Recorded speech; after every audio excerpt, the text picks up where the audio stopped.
તો ગાઈસ હોજ પડી છે ને અહીંયા તો અંધારું થઈ ગયું છે અને અમારા ઘરમાં લાઈટ જતી રહી છે અને આજે બને છે ગુંદર પાક. હા ગુંદર પાક તો ગાઈસ એક વખત તો બની ગયો અને બીજી વાર એટલે બન્યું. હા હું નાળો ચાલતો ને ગરમી ફૂટી નીકળશે વધારે ખાય તો. હા વગર સીઝન નો ગુંદર પાક ચાલુ કર્યો છે મને. તો આપણે ઠંડી પડે છે.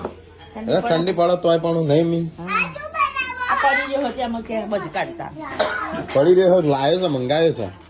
ના પડી રહ્યો નહીં તો ગાઈસ આજ તો છે ને ગુંદર પાક બને છે ને લાઈટ જતી રહી છે. હું ચાણું આવશે લાઈટ ભૂખ લાગી છે. તો ગાઈસ આમાં જ બને છે કોળા ખસોડી જેવું ના કચરા જેવું ના ટીકલા તે દાર બનાવ્યા હતા ને. હા તે અમે એવા ટ્રાય કરશું એવા નહીં હોય થોડા મીડિયમ બનશે આ જેવા બનાવ્યો એવા બનાવો પણ ફટાફટ કચોરા બનાવો. ખાવાય હા થોડું ખાવું છે. હજુ બનાવ હમણાં દાળ ખાતી હતી અમુક કચોરા ખાવા કેજી બાપા મજા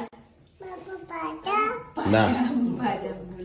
તો ગાઈસ આ બાજુ બનશે ખાવાનું ને આ બાજુ બનશે ગુંદ. રાતે બીજા રાતે હા મમ્મી તો બે ખીજો કે તમને આવડે જ છે. એ તો મને ખવાડે છે. મને કોણ ખવાડે? એ જો. તૈયાર કર સંજુ વાલા એટલે સવારે બનાવવાનું કે તારે અત્યારે અત્યારે અડધા અંધારે સવારે વહેલા બનાવવાનું અત્યારે તૈયારીઓ કરી મૂક. સવારે આપણે ટાઈમ નહીં ખબર ખબર 12 જવાનું છે. ચેમ બહાર જવાનું છે ચો વળી આ 3 જગ્યાએ જવાનું.